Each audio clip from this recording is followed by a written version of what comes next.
को राजा बलि के दुख से छुटकारा दिलवाऊंगा। भगवान वामन ऐसा कह करके माता अदिति को संतुष्ट करके अब इधर राजा बलि स्वर्ग पर अधिकार जमाने के बावजूद भी, प्रेमी सज्जनों, राजा बलि भले ही दैत्य कुल में जन्म लिया था, लेकिन उनके जो दादाजी थे प्रहलाद जी महाराज, प्रहलाद जी के पुत्र हुए विरोचन जी और विरोचन जी के पुत्र हुए राजा बलि।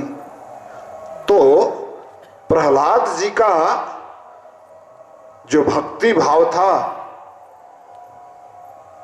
पूरी तरह राजा बलि में सम्माहित था। राजा बलि हमेशा भगवान के भजन कीर्तन में ही रहते थे। आज भले ही स्वर्ग पर विजय प्राप्त कर लिए हैं, उनके डर से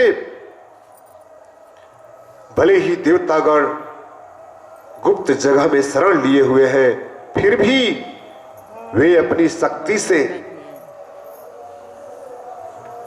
शक्ति से संतुष्ट नहीं हैं, यज्ञ करा रहे हैं। आज पुनः 100 अश्वमेध यज्ञ का दीक्षा लिए हैं गुरु शुक्राचार्य से और यज्ञ कर रहे हैं। उनकी यज्ञशाला की बड़ी अनुपम शोभा है। बड़े बड़े ऋत्विज, ब्राह्मण, संत सभी उनके यज्ञ में पधारे हुए हैं और उनके यज्ञ की शोभा ऐसी मानो त्रिलोकी का वैभव उनके यज्ञशाला में ही आकर के सम्माहित हो गया हो। प्रेमी सज्जनों, अब भगवान श्री हरि वामन रूप में भगवान श्री हरि उनके यज्ञशाला में पधारते हैं और जैसे ही भगवान वामन राजा बलि के यज्ञशाला में पधारते हैं, भगवान वामन के तेज से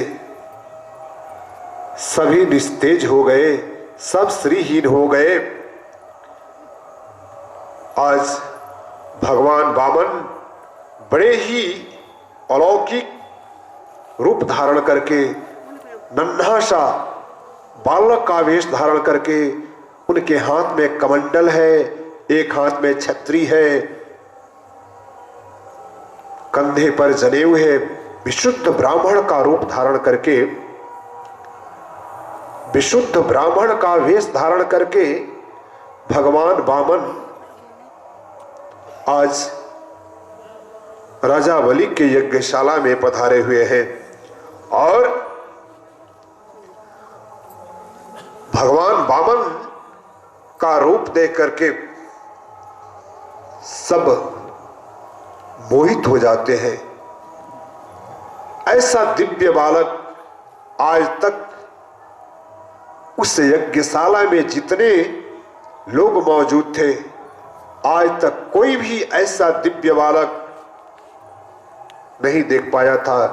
सब आश्चर्यचकित है कि ऐसा दिव्य बालक कहां से आ गया।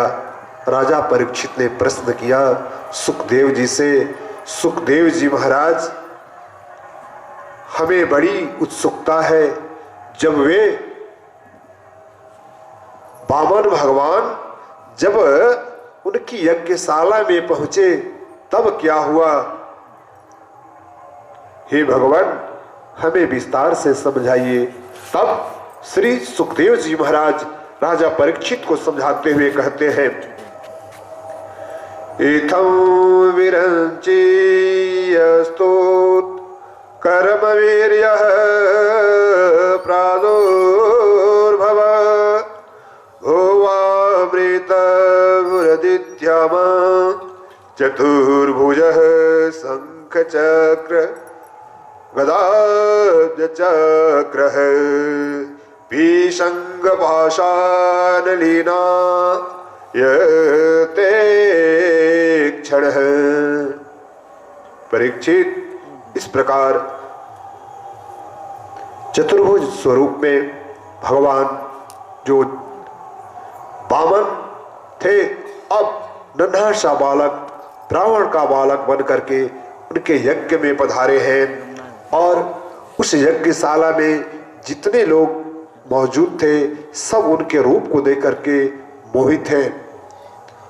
राजा बलि ने जैसे ही वामन भगवान को देखा, बड़ा उनका सत्कार किया है। राजा बलि बड़ा भारी सत्कार किया है उनका, और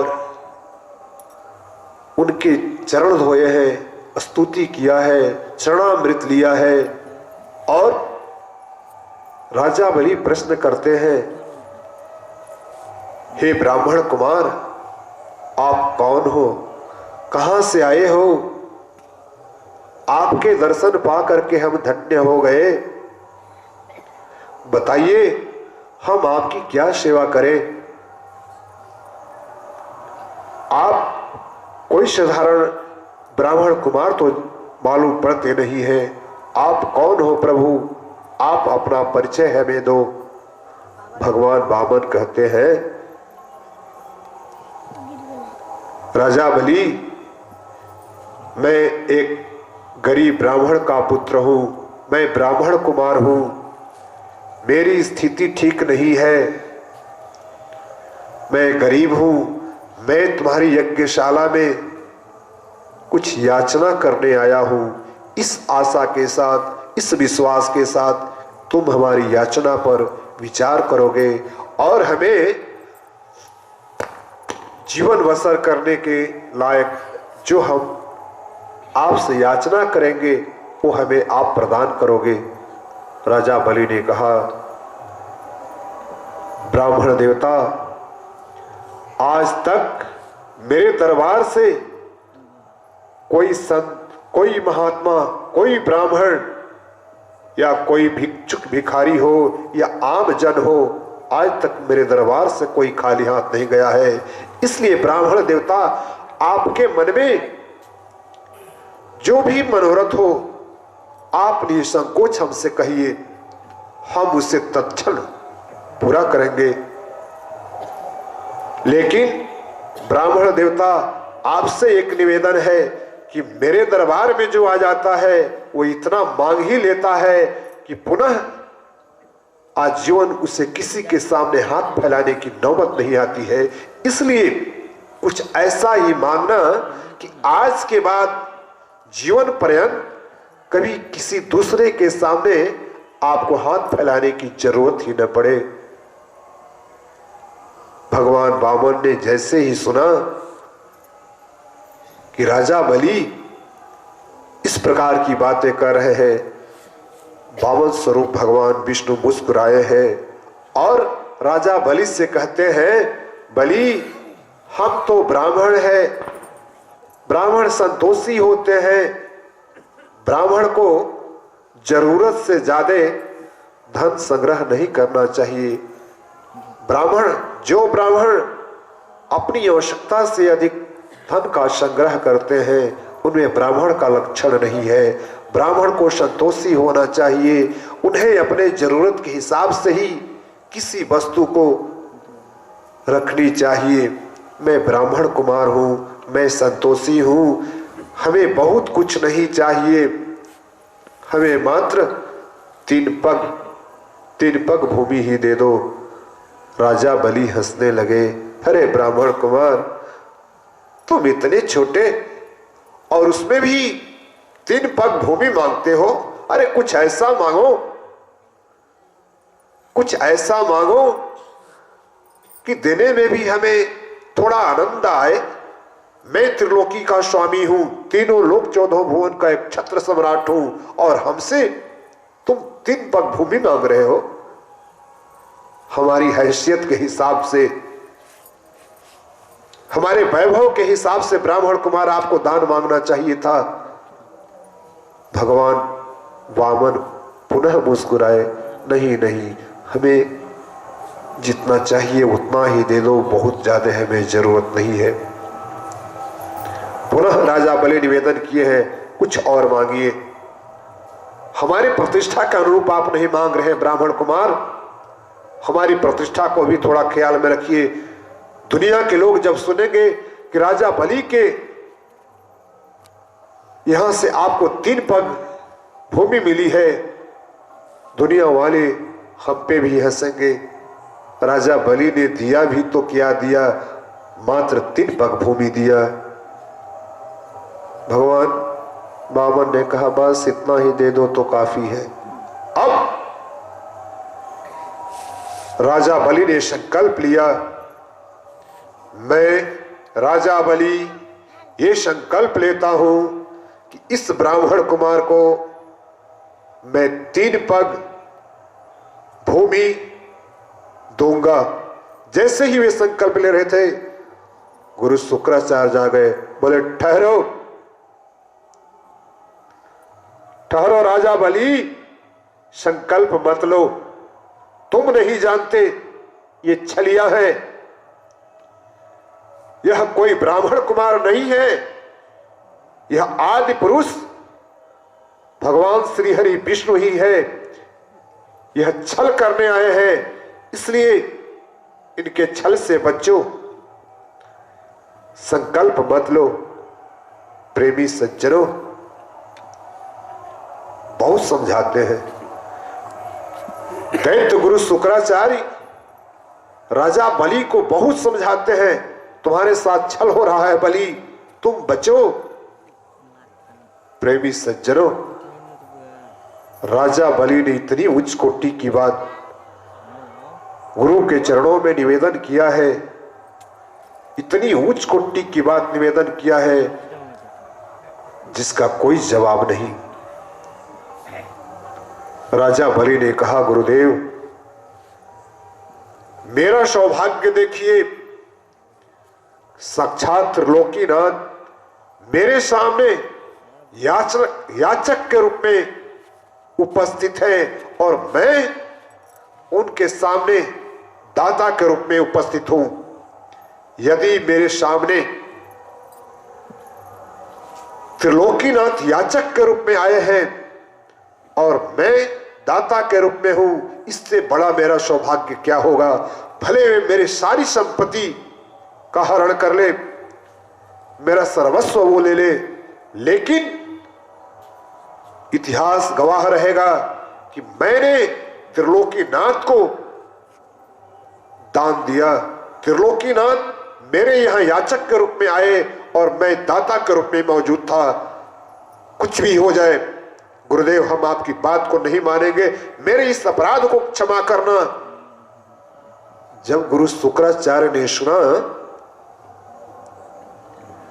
कि हमारा शिष्य राजा बलि हमारी उपेक्षा कर रहा है, तब उन्होंने उसी वक्त श्राप दिया, जाओ तेरे राज्य की सारी लक्ष्मी तुमसे दूर हो जाए, सारी लक्ष्मी तुम्हारे हाथ से चली जाए, तुम्हारा सारा वैभव नष्ट हो जाए। प्रेमी सज्जनों, अपने गुरु शुक्राचार्य का शाप पाकर के भी राजा बलि अत्यंत प्रसन्नचित्त है, क्योंकि वो जानता है आज मेरे यज्ञशाला में जो आदि पुरुष पधारे हैं कोई साधारण नहीं, मेरा अहोभाग्य आज मैं उनके सामने दाता के रूप में हूं। भगवान श्री हरि ने कहा, अब तुमने संकल्प ले लिया, अपना वचन निभाओ। राजा बलि ने कहा, प्रभु जैसी आपकी आज्ञा। अब भगवान वामन जो अत्यंत छोटे स्वरूप में थे, अपने विराट रूप को वो दिखाना शुरू किए और इतने विराट हो गए कि धरती से लेकर के स्वर्ग लोक तक उनका विस्तार हो गया और एक पग में सारी धरती को नाप लिए, दूसरे पग में सारे स्वर्गादि लोकों को नाप लिए।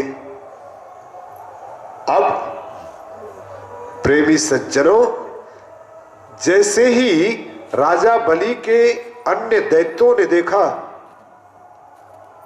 कि भगवान विष्णु श्री हरि ने हमारे महाराज श्री बलि को धोखा दिए हैं। सब अपने अपने हथियार लेकर के तैयार हो गए भगवान से युद्ध करने के लिए। सभी देवता भी आ गए।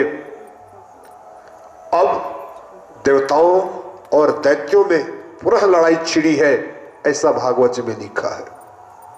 राजा बलि अपने दैत्यों को मना करते हैं, नहीं लड़ाई नहीं करनी है, लड़ाई नहीं करनी है। लेकिन कोई भी दैत्य राजा बलि की बात को माना नहीं है। अंत में सभी दैत्य पराजित हो जाते हैं और वो राजा बलि भगवान के सामने हाथ जोड़ करके खड़े रहते हैं। अब गरुड़ देव जी क्या करते हैं, वरुण पास से राजा बलि को बांध देते हैं। राजा बलि वरुण पास से बंध गए। यहां पर परीक्षित जी महाराज ने सुखदेव स्वामी से प्रश्न किया, स्वामी जी भगवान वामन तो याचक के रूप में गए थे, फिर वैसे धर्मात्मा राजा को बंदी बना लेना कहां का न्याय है? भगवान ने ऐसा क्यों किया? बड़ा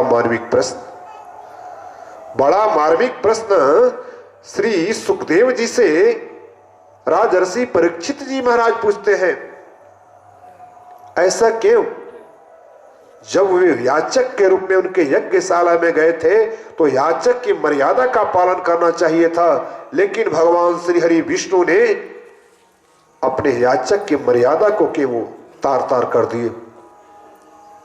इस पर श्री सुखदेव जी महाराज राजर्षि परीक्षित को बताते हैं, परीक्षित भगवान विष्णु ने इसमें कुछ भी नहीं किया। जब दैत्यों ने